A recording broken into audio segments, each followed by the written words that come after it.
जाम। दिन का अंतिम याम बचा था। देखिए 24 घंटे में कुल कितने याम होते हैं पता है? आप लोगों को पता है? 8। कितने? इसलिए 24 घंटे के समय को अष्टयाम भी कहा जाता है। 4 याम दिन में, 4 याम रात में। 3-3 घंटे का एक एक याम होता है। गोस्वामी जी कहते हैं दिवस रहा भरी याम। दिन का अंतिम याम बचा था, यानी 3 बजे से लेकर 6 बजे का समय। 6 बजे के बाद रात्रि का प्रथम याम प्रारंभ होता है। तो दिन के अंतिम याम में, यानी ठीक 3 बजे राम लक्ष्मण जी बैठे और विश्वामित्र जी कुछ सत्संग प्रारंभ कर दिए। यहीं से आज की कथा प्रारंभ होती है। विश्वामित्र जी सत्संग दे रहे हैं, परंतु लक्ष्मण भैया का मन सत्संग में नहीं है। कहाँ है? बाबा कहते हैं लखन हृदय लालसा विशेषी। लखन हृदय लालसा जाई जनकपुर आई अधेहि। जाई जनकपुर आई अधेहि। राम अनुज मन की गति जानी। राम अनुज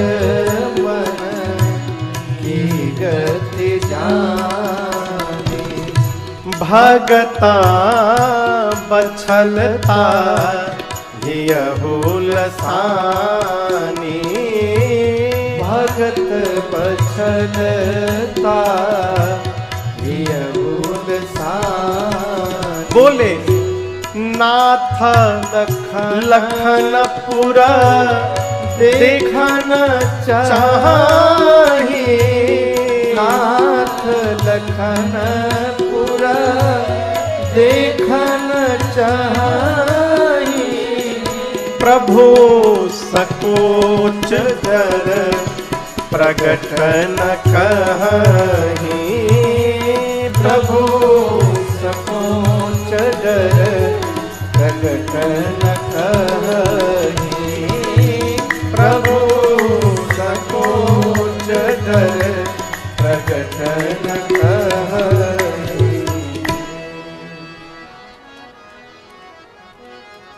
लक्ष्मण जी का मन सत्संग में नहीं लग रहा है। लक्ष्मण जी के मन में आ रहा है कि कैसे कैसे हम लोग मिथिला आए हैं। यदि एक बार गुरुजी मिथिला घूमने के लिए कह देते तो कितना आनंद आ जाता। लेकिन चलती हुई सत्संग में लक्ष्मण जी कहे कैसे कि गुरुजी हमको मिथिला घूमने जाना है। मन की बात को भैया लक्ष्मण मन में दबा गए।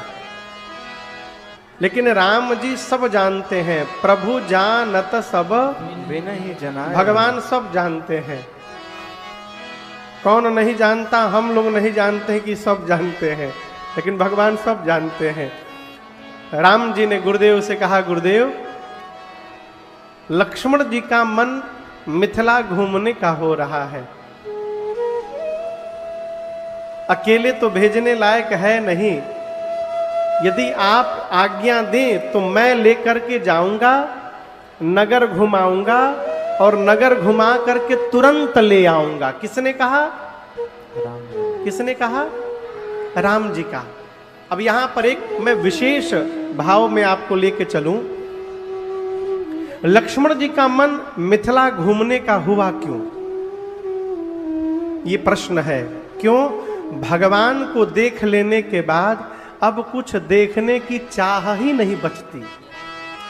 तो जो भगवान के ही साथ घूम रहा है वो क्या जगदीश को छोड़ के जगत देखने की चर्चा करेगा? तो लक्ष्मण जी आज मिथिला देखने का भाव क्यों प्रकट किए? इसके पीछे बड़ा अद्भुत कारण है।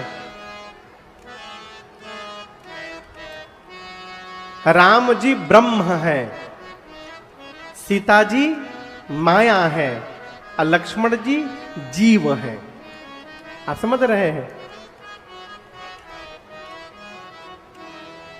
हम लोग आत्मा हैं और भगवान परमात्मा है। इस आत्मा और परमात्मा के बीच में माया है, जो माया हम लोगों को भगवान से दूर बना के रखी है।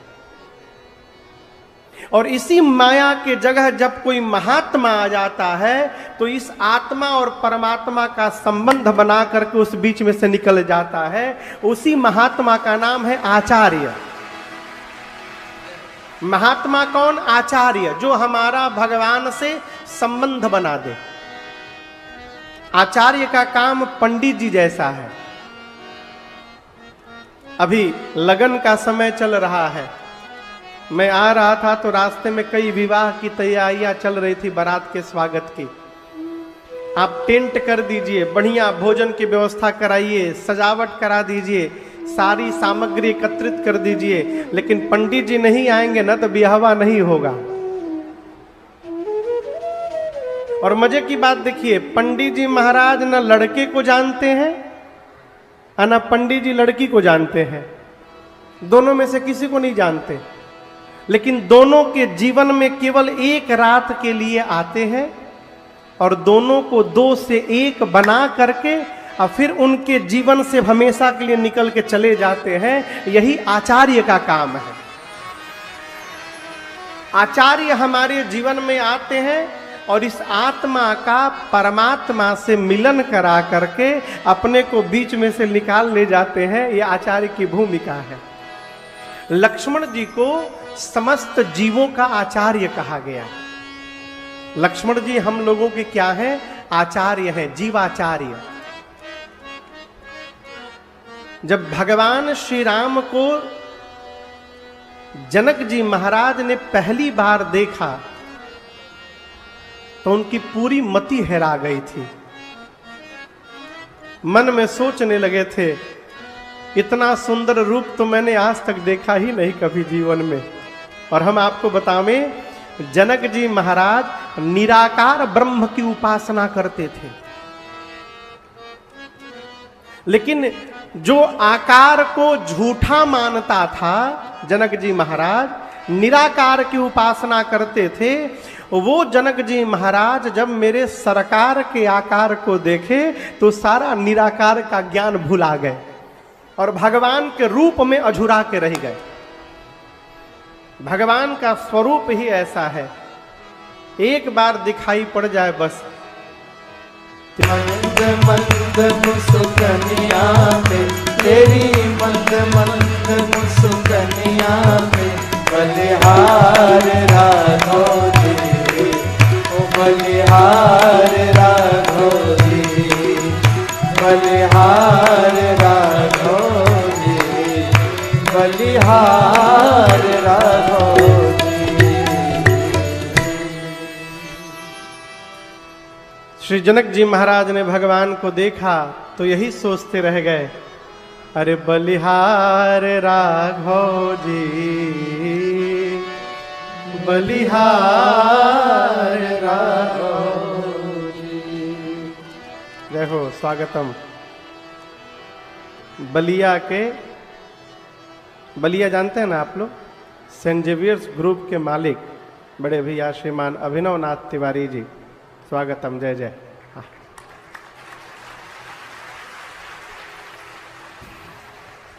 जनक जी महाराज भगवान के रूप में खो गए और इस बात की चर्चा पूरी मिथिला में हो गई कि दो ऐसे राजकुमार आए हैं जिनको देखने के बाद श्री जनक जी महाराज की मति हेरा गई। अब मिथिलावासी सोचने लगे कितने सुंदर होंगे कि जिनको देखने के बाद निराकार की उपासना करने वाला आकार में फंस गया, वो कितने सुंदर होंगे। मिथिलावासी सोचने लगे हमारे भाग्य में उनका दर्शन नहीं लिखा है, विशिष्ट अतिथि हैं, किसी विशिष्ट गृह में होंगे और वहीं से वापस चले जाएंगे, हमारे भाग्य में उनका दर्शन नहीं है। लक्ष्मण जी आचार्य हैं, मिथिलावासियों का भाव समझ गए लक्ष्मण जी मन में सोचे, आप हम लोगों के पास नहीं आ सकते हैं तो क्या हुआ, मैं इनको लेकर के आपके पास तो आ ही सकता हूं, इसलिए आज नगर देखने का भाव प्रकट किए। राम जी ने कहा, गुरुदेव आप आज्ञा दीजिए तो मैं इनको दिखा करके ले आता हूं।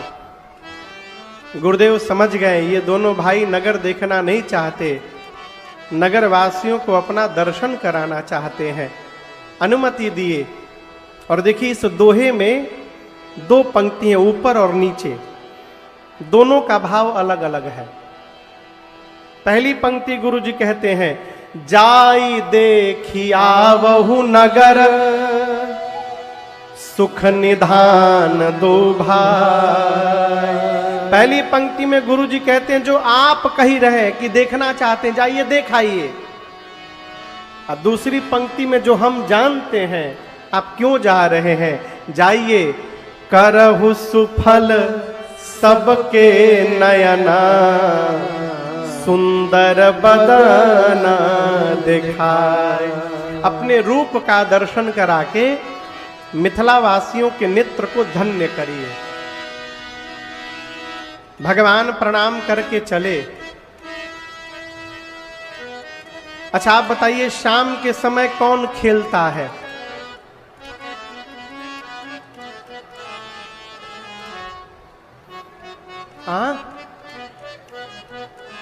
कोई खेलता नहीं है क्या यहां पर गोंडा में? शाम को कौन खेलता है? जोर से बोलिए। बच्चे। कई बड़हू लोग हाथ उठैले बा। अच्छा आपको खेलत है? अच्छा। शाम के समय कौन खेलता है? बच्चे। लेकिन आजकल बच्चे मोबाइल पर खेलते हैं। जिस समय की एक कथा है उस समय बच्चे बाहर खेला करते थे। बच्चे सड़कों पर गलियों में खेल रहे थे। राम लक्ष्मण जी घूमते हुए दिखाई पड़ गए। बच्चे दौड़कर घर में जाकर माई बाप को बोले, जल्दी बाहर निकलो। जिनको देखकर जनक जी पगलाए थे सवेरे, वो दोनों बाहर घूम रहे हैं। और बाबा कहते हैं सूचना फैली, एज देखा नगारा भूप सुत आए, देखा नगारा भूप सुत आए, समाचार पुरबा से न पाए, समाचार पुरबा से न पाए, धाए धाम काम सब त्यागे, धाए धाम काम सब त्यागे। कैसे? मनहु रंक निधि लोटन लागे, मनहु रंक निधि लोटन लागे, हाँ मनहु रंक निधि लोटन लागे। जैसे भगवान के आने की सूचना मिली, पुरुष लोग घर के बाहर दौड़ पड़े। माताएं सखियां घर के झरोखों पर ऊपर जाके खड़ी हो गईं। ऊपर से झरोखे में से राम जी को देखने लगी। एक सखी ने कहा, कितने सुंदर हैं, लग रहा है कि ब्रह्मा जी आ गए हैं। कौन आ गया है? जोर से बोलिए। दूसर की बोली, चुप रहो, ब्रह्मा जी के 4 मुख हैं। ब्रह्मा जी के कितने मुख हैं? राम जी के कितने हैं? कैसे ब्रह्मा जी हैं? इनके तो एक ही मुख हैं। एक सखी ने कहा, फिर विष्णु भगवान उनके जैसे लग रहे हैं। बोलते ना, उनके तो 4 हाथ हैं, इनके पास तो 2 ही हाथ हैं। विष्णु जी भी कैंसिल। एक सखी ने कहा, फिर शंकर भगवान कैसे रहेंगे? एक सखी बोली, और केहू ना मिलल है? शंकर भगवान इतना विकराल वेश बनाकर घूमते हैं, विकट वेश मुख पंच पुरारी। अरे ये तो इतने सुंदर हैं इनके एक एक अंग पर यदि करोड़ों करोड़ों कामदेव को न्यौछावर कर दिया जाए तो कम पड़ेगा, जितनी इनकी सुंदरता है,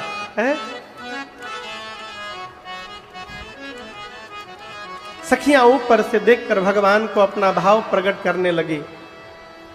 अरे सखी है देखूं ना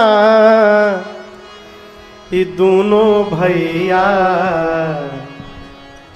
सावर गोर सखी है जी छोड़ नहीं रहे हैं। जीवन में श्रेष्ठ की सेवा करने का सौभाग्य प्राप्त हो, गदगद होइए। बहुत भाग्यशाली कोई होता है उसको बड़े की सेवा करने का अवसर प्राप्त होता है। सहज व्यवहार न समझिएगा। राम जी बार बार गुरु जी के कहने के बाद भी नहीं जा रहे हैं। जब कई बार गुरुदेव ने कह दिया राम आप जाकर विश्राम करिए, तब राम जी उठकर विश्राम करने गए। लक्ष्मण भैया अब राम जी की सेवा करने लगे।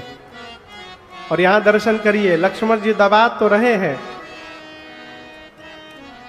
आप लोगों को यदि राम जी के चरण को दबाने का अवसर मिले तो भय लगेगा कि प्रेम आएगा? जोर से बोलिए, प्रेम आएगा, भय नहीं लगेगा ना? अरे बोलिए, नहीं लगेगा। लेकिन लक्ष्मण जी कैसे दबा रहे हैं ये देखिए। सभय सप्रेम परम सचु लक्ष्मण भैया राम जी के चपाओं की सेवा कर रहे हैं तो भयभीत भी हैं और प्रेम भी है। सभय यानी भय के साथ और सप्रेम यानी प्रेम के साथ। आप कहेंगे महाराज प्रेम तो समझ में आ रहा है, भय किस बात का? भय इस बात का है कि कहीं मेरे दबाने से जोर से न दब जाए तो मेरे प्रभु को कष्ट हो जाएगा, इस बात का भय है। ये सेवा की पराकाष्ठा है। सेवा में जब तक भय नहीं आएगा तब तक सेवा श्रेष्ठ हो ही नहीं सकती। भय प्रवेश करेगा तो जीव सतर्कता के साथ सेवा करता है। भय समाप्त हो जाएगा, अरे का भाई गुरुवे जिनु हई, बात करते करते कंधा पे हाथ रख देगा, और गुरु जी बताई क्या हाल चाल बा। अब भय नहीं है ना। अब जब चेला पूछेगा गुरु जी से, और गुरु जी का हाल चाल बा, तो गुरु जी का बोलेंगे, बस चेला तोहरे कृपा दया बा हमारा ऊपर। और क्या कहेंगे आप बताओ?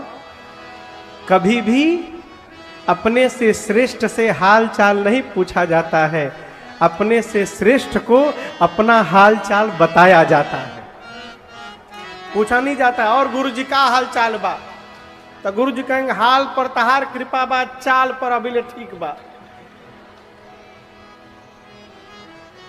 लक्ष्मण जी को भय इस बात का है कि कहीं मेरे हाथ से जोड़ से न दब जाए। और दर्शन करिए, मैं एक निवेदन करूं, जिसका मन सेवा करने का न होना उससे भूल कर भी सेवा न कराइए, भूल कर भी न कराइएगा। पांव दबाने का मन नहीं, आप बरबस पांव दबाने के लिए बैठा दिए, पकड़ के ऐसा दबाएगा ना पहले ही बार में, आप बाबू कृपा कर रहे मत दबाओ, इतना जोड़ रगड़ देगा कि 4-5 बाल तोड़ देगा पांव का। लक्ष्मण जी दबाते हैं। थोड़ी देर बाद राम जी ने कहा भैया आप भी सो जाइए। लक्ष्मण जी भगवान के चरण के पास ही लेट गए। सबसे पहले कौन सोया? जोर से बोलिए। गुरु जी के बाद, राम जी के बाद सबसे पहले गुरु जी सोए, सबसे बाद में कौन सोया? लक्ष्मण जी। अब आप बताइए सवेरे सबसे पहले किसको उठना चाहिए? हाँ लक्ष्मण जी को। सही बोले, एकदम सही बोले। सबसे पहले लक्ष्मण जी को उठना चाहिए। आज के समय में लक्ष्मण जी नहीं उठेंगे, गुरु जी उठेंगे। लेकिन उठना चाहिए लक्ष्मण जी को, और उठे भी लक्ष्मण जी। गोस्वामी जी कहते हैं उठे लखन, कब उठे? निसी विगत सुनी, निसी मने रात, विगत मने बीतने के बाद, रात्रि बीतने के बाद सुने, का सुने? का सुने?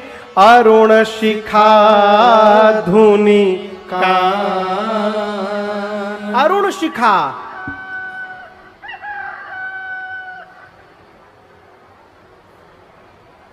बहुत आइटम लेके बैठे हैं आप। एक बार फिर बजाइए।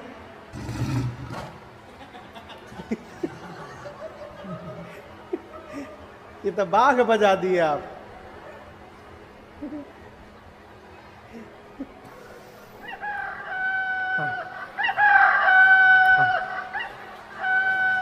ये जो विनोद जी है ना, साउंड वाले हमारे विनोद भैया जी, यही सब बहुत आइटम लेके बैठे हैं, यही बीच बीच में बजाते रहते हैं। तो ये कौन बोल रहा है? मुर्गा। गोस्वामी जी मुर्गा नहीं लिखे, लिखे किसकी आवाज सुने? तो अरुण शिखा धुनी कान। शिखा मने चुटिया, चिरकी, अरुण मने लाल। किसके सिर पर लाल रंग की शिखा होती है? मुर्गे के सिर पर। तो मुर्गे की बाग को सुनकर लक्ष्मण जी जगे। हम लोग 2 साल पहले कथा करने गए न्यूजीलैंड, तो वहां जो हम लोग को बुलाए थे, हम लोग उनके फार्म हाउस पे रुके थे। उसके पीछे बहुत बड़ा एक मैदान था भैया। तो अब जब भारत के हिसाब से सोने का समय हो तो वहां भोर का 3 बजे, बड़ी मुश्किल से किसी तरह 3-4 बजे भोर में नींद आवे। और जैसे नींद आवे तब तक उनके फार्म हाउस के बगल में कोई भाई साहब मुर्गा पाले थे। और वो मुर्गा हम आपको बतावें, उतना बढ़न तो मुर्गे नहीं देखे आज तक। ये जो बक्सा है ना पेटी, इतना बड़ा बड़ा मुर्गा। अब वो 10-12 ठे मुर्गा दिनवा भर रहे हैं उनके यहाँ। अब भोरवा में चल आए हम लोग के रूम के पीछे, और जैसे नींद लगे तब तक आके कुकड़ू कु शुरू कर।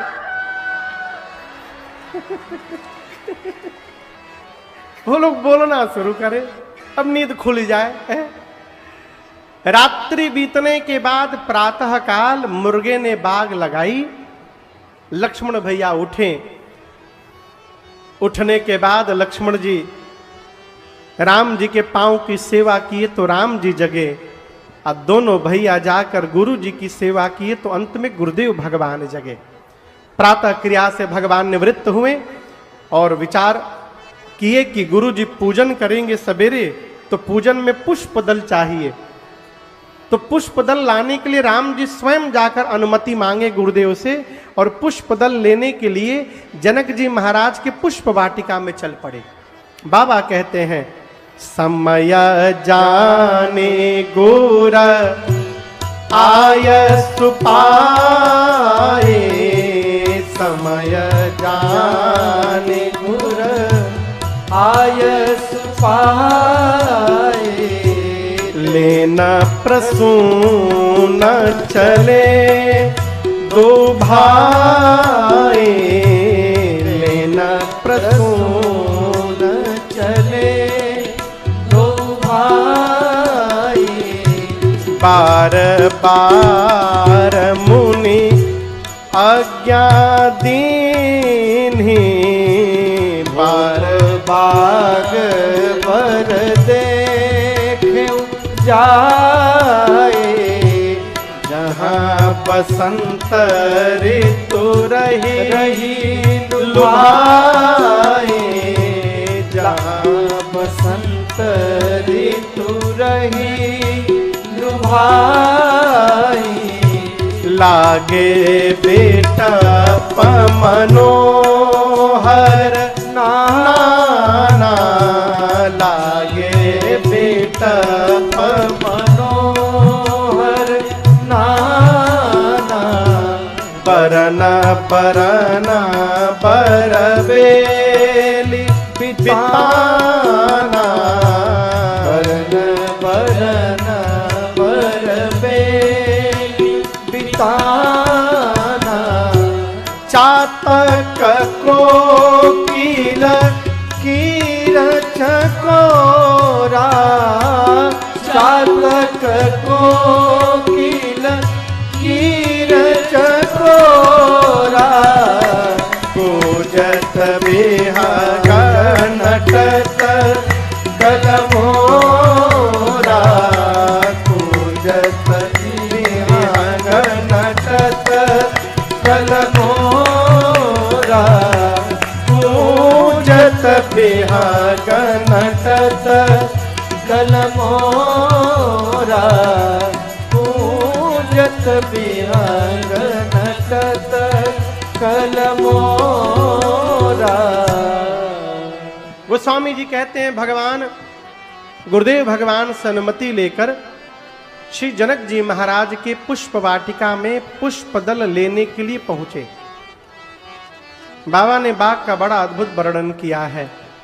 जहां भी बाग में देखिए, लागे बिटपा मनोहर नाना,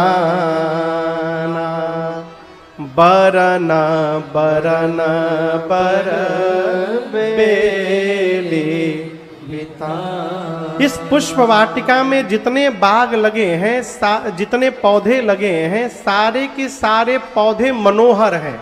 क्या है मनोहर? उसको कहते हैं जिसको देखने के बाद मन का हरण हो जाए, जिसको देख लेने के बाद मन वहीं जाकर अटक जाए, उस दृश्य को मनोहर कहते हैं। किसी भी पौधे पर, किसी भी वृक्ष पर न पुराना पत्ता है, न पुराना फल है, न पुराना पुष्प है। नव पल्लव नव फल नव सुमन सुहाए। इस बाग को जब देवताओं के राजा इंद्र देखते हैं तो उनको भी लज्जा आती है कि उनके देवलोक में भी इतना सुंदर बगीचा नहीं है। चातक, कोयल, तोता, चकोर, मोर सब आकर इस बाग में चहचहा रहे हैं। बाग के बीच में एक सुंदर सरोवर है जिसकी सीढ़ियां मणियों से सजाई गई हैं। सरोवर के बगल में मां पार्वती जी का दिव्य भव्य सुंदर मंदिर बना हुआ है। राम जी गए, चारों तरफ देखें, बाग तड़ाग बिलो की बर, हर से बंधु समेत, परम रम्य आराम यह, जो राम ही सुख दे। बाग तड़ाग बिलो की प्रभु, हर्षे बंधु समेत। भगवान चारों तरफ बाग देखे और दर्शन करिए। राम जी सीधे प्रवेश नहीं कर गए। हर गांव में ना 2-4 बुद्धिमान आदमी रहते हैं।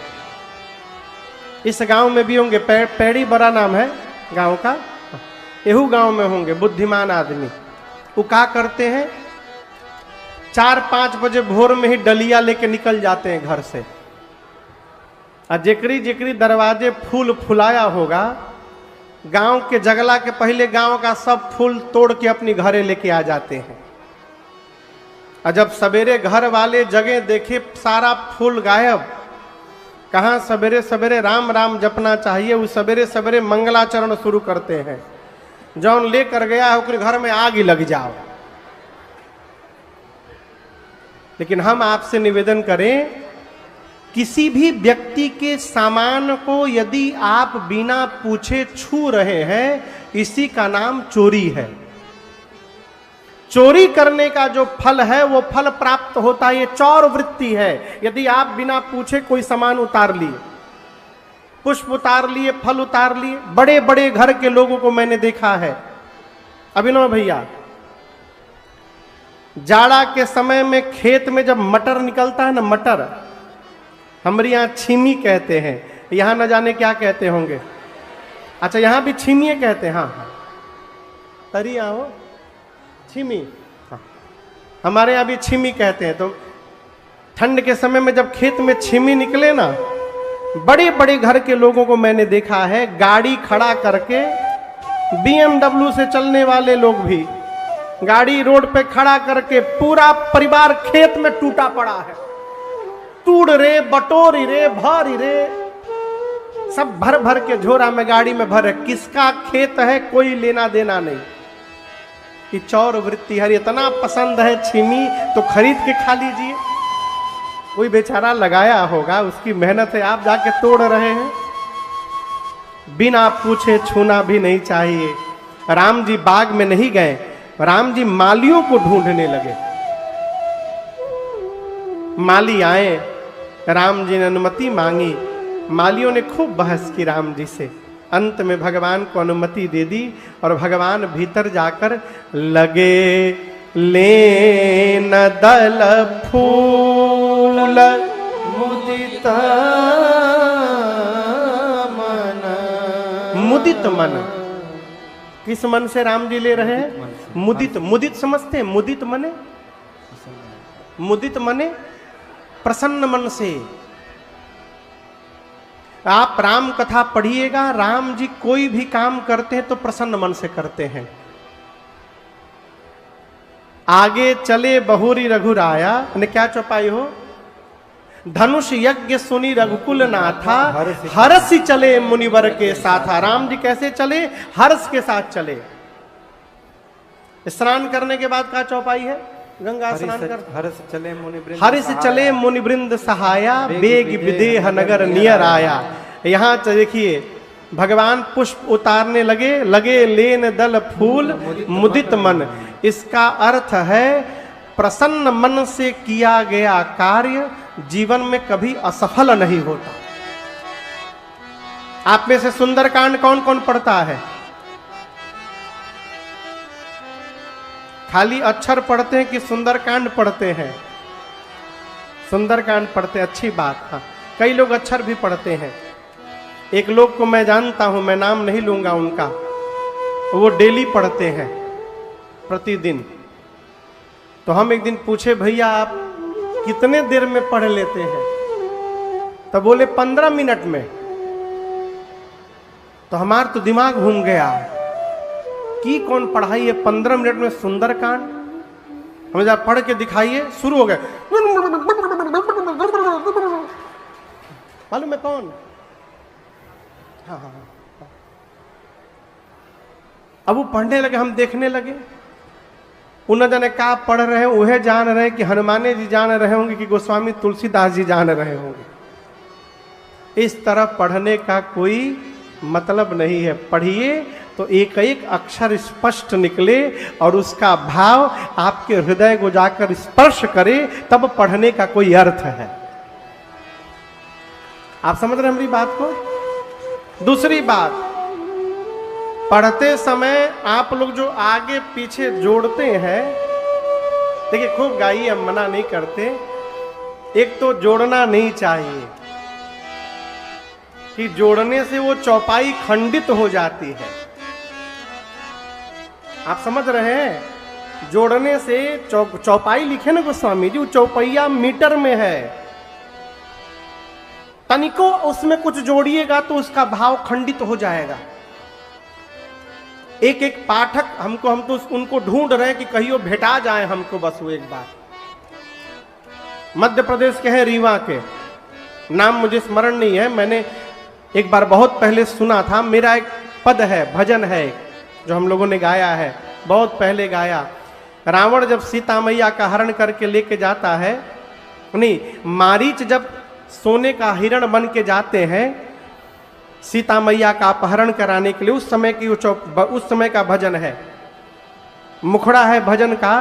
कंचन मृग बन कर आया, सिया का अपहरण कराने, देखो माया का मारीच चला, मायापति को भटकाने। ये भजन है। अब उस मानस पाठ करने वाले भाई साहब ने इस भजन से तुक निकाला, सिया का अपहरण कराने। ये तुक निकाल लिया, सिया का अपहरण कराने। और इसको जोड़ा कहां वो देखिए। अभी अभी जो प्रसंग हम लोग आए नगर भ्रमण का, यहां लाके जोड़ दिया। वो बकायदे YouTube पर पड़ा हुआ है। अब वो गा क्या रहा है? देखन नगर भूप सुत आए, सिय का अपहरण कराने। अब देखिए, समाचार पुरबासिन पाए, सिय का अपहरण कराने। अब हम सुने तो हमारी देह में आग लग गया। यदि भेटाई जाऊं, मार खड़ाऊं, मार के कपार लाल कर दे। अरे आप क्या कर रहे हैं ये तो देखिए। आप मतलब खाली गा रहे ही नहीं समझ रहे कि क्या गा रहे हैं। इसलिए मेरी प्रार्थना है, पाठ करते समय बड़ी सावधानी से पाठ करिए। क्या बोल रहे हैं, क्या पढ़ रहे हैं। सुंदरकांड आप लोग पढ़ते हैं, प्रारंभ में ही एक चौपाई है। जामवंत के बचन सुहाए, सुनि हनुमंत हृदय अति भाए। तब लगी मोहि परिखेउ तुम भाई, सही दुख कंद मूल फल खाई। कब लगी? जब लगी आवो सीतहि देखी, हुई ही काज मोहि हरस विषेखी। हनुमान जी कहते हैं, मैं सीता मैया को ढूंढने जा रहा हूं। आप लोग मेरी प्रतीक्षा तब तक करिएगा जब तक मैं पता लगा कर न आ जाऊं। किसी ने कहा आ जाइएगा ना? हनुमान जी बोले 100% आ जाऊंगा। किसी कपि ने पूछा इतना विश्वास क्यों है आपको कि आप 100% आ जाएंगे? हनुमान जी बोले होई ही काज, भगवान का कार्य अवश्य पूर्ण होगा। क्यों? मोहि हरस अभिषेक ही, मुझे अत्यंत हर्ष हो रहा है। इसका क्या मतलब? प्रसन्नता पूर्वक जब आप कार्य करने जाएंगे तो आप असंभव को भी संभव करने की शक्ति प्राप्त कर लेते हैं। आप कुछ भी कर सकते हैं।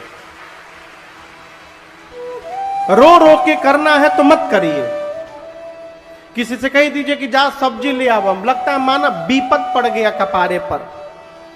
पूछेगा कौन सब्जी, तो आप कहिएगा लौकी ले आओ।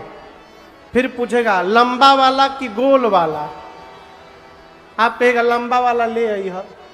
तो छोट लंबा कि बड़हन लंबा, तो आप कहिएगा कि सुंदर देख ली है कि मन जुआन आ गई होके, कोची होके ले आई है। कौना दुकान से? तो बाजार में जो बाएं वाला कि दाएं वाला, इतना प्रश्न कर देगा कि आप कहेगा भाई जी झोरी रुपया दीजिए, हम ही लेके आ जा रहे हैं। इस प्रकार का व्यक्ति यदि सब्जी लेने भी गया तो दुकानदार समझ जाता है कि बिना मन से आया है। जितना सड़ा हुआ सब्जी है सब ओकरी झोरी में डाल के दे देगा। भगवान पुष्प दल ले रहे हैं, कैसे लगे लेन दल फूल मुदित मन प्रसन्न। देखिए, कार्य ही बताता है कि इस कार्य को करने वाला कर्ता किस मन से इस कार्य को किया है। बोलने की आवश्यकता नहीं है, कम हुए बतावत है। राम जी पुष्प दल लेने लगे। उसी समय सीता मैया अपनी 8 सखियों के साथ बाग में आती हैं। कथा में पहली बार आज सीता मैया का प्रवेश हो रहा है, इसलिए आइए एक बार भाव और श्रद्धा के साथ बोलिए किशोरी मैया की जय। सखियों के साथ मैया आती हैं, पूजन करती हैं। स्नान करके और पूजन में सीता मैया मांग रही हैं पार्वती जी से क्या? मैया मांग रही सरजू नहाने, सरजू नहाने, सरजू नहाने को। सीता मैया गई, जाकर पार्वती जी की पूजा की। अब पूजा की बड़ी बात नहीं, पूजा कैसे की ये बड़ी बात। कई लोग भगवान की पूजा करते हैं तो लगता है कि भगवान पर एहसान कर रहे हैं। मैया ने पूजा कैसे किया? पूजा कीन्हा, कैसे कीन्हा? अधिक अनुरागा। मां ने अधिक अनुराग के साथ पार्वती जी का पूजन किया। किसके साथ पूजन किया? जोर से बोलिए, अनुराग के साथ। अनुराग यानी प्रेम। भगवान की पूजा में सामान का महत्व नहीं है कि आप कितना सामान चढ़ा रहे हैं, आप कैसे चढ़ा रहे हैं इसका महत्व है। आप किस भाव से चढ़ा रहे हैं। कई लोग पूजा करते हैं तो खुदे सिंहासन पर बैठे रहते हैं, सिंहासन पर बैठ के पूजा करते हैं भगवान की।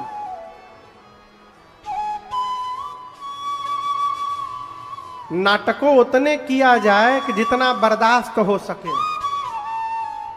हमारे एक भैया कहते हैं, महाराज गुदराना समझते हैं? गुदराना, गुदराना समझते हैं? हिंदी में क्या कहते हो? आप समझ रहे हैं? गुदराना भी नहीं समझ रहे हैं? अरे किसी को हंसाने के लिए गुदगुदाना, गुदगुदाना हिंदी में गुदगुदाना कहते हैं, भोजपुरी में गुदराना कहते हैं। इतने उंगली दिखाई तो हंसी आने लगती है। समझ रहे हैं ना? हमारे भैया कहते हैं कि महाराज जी किसी को उतना ही गुदराना चाहिए कि वो हंसे, इतना ना गुदरा दीजिए कि रोने लगे।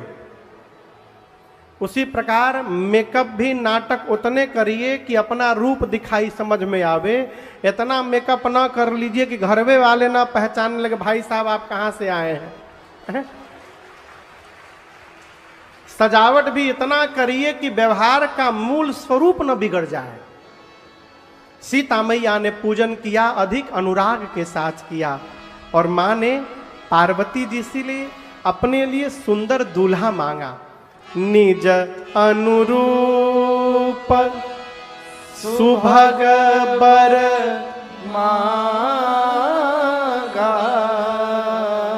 अपने अनुरूप मां ने, सीता मैया ने पार्वती जी से सुंदर दूल्हा मांगा। सीता मैया की कितनी सखी हैं? बताया था आपको कितनी सखियां हैं? 8। इन 8 सखियों में से एक सखी पूजा छोड़ करके चली गई बगीचा घूमने। बगीचा घूमते घूमते उस सखी ने श्री राम लक्ष्मण जी को पुष्पदल उतारते देख लिया और अचानक भगवान दिखाई पड़ गए हो, बावली हो गई। दौड़ करके आई मंदिर में। सखियों ने पूछा क्या देखी? कहती है, अरे जिनकी चर्चा है कल से नगरिया में, जिनकी चर्चा है कल से नगरिया में, वही आए सखे फुलवरिया में, वही आए सखे फुलवरिया में। जिनकी चर्चा, अरे हाँ जिनकी चर्चा, अरे हाँ जिनकी चर्चा है कल से नगरिया में, वही आए सके फुलवरिया में, वही आए सके फुलवरिया में।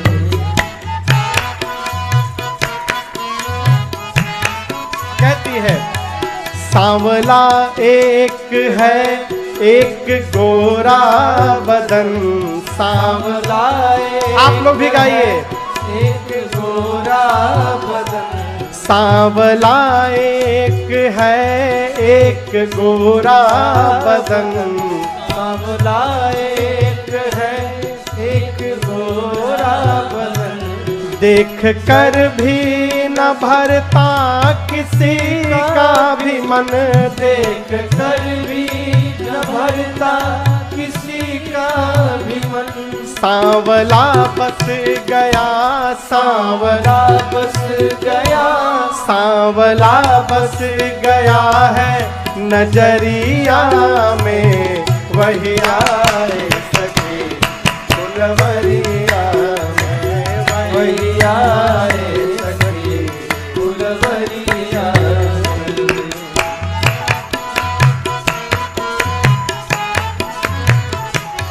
कोई कहता है दशरथ दुलारे है वो, कोई कहता है दशरथ दुलारे है वो, यज्ञ रक्षा में असुरों को मारे है वो, यज्ञ रक्षा में असुरों को। सखी बोली मैंने देखा तीर बांधे हैं, हाँ हाँ तीर बांधे, अरे हाँ हाँ तीर बांधे है कस कर कमरिया में, वही आए सखी फुलवरिया में, वही आए सखी फुलवरिया में।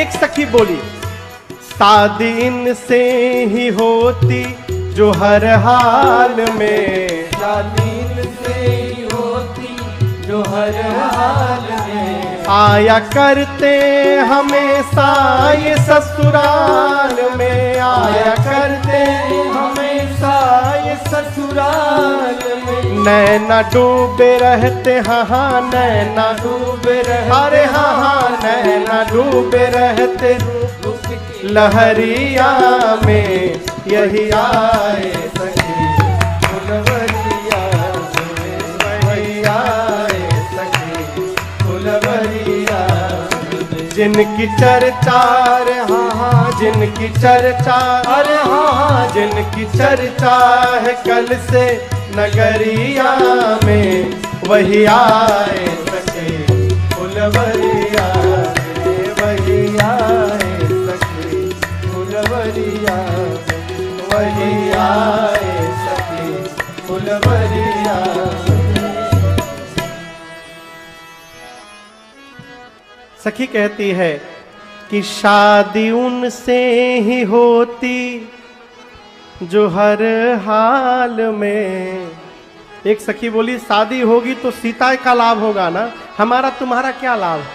बोली पागल हो, यदि सीता जी से शादी हो गया तो शादी के बाद आया करते हमेशा वो ससुराल में, और जब जब वो आएंगे नैना डूबे रहते रूप की लहरिया में, वही आए सखी फुलवरिया में। सखी कहती है कल जो बाग में घूमने आए थे नगर में, वही दोनों भाई इस बाग में आए हैं।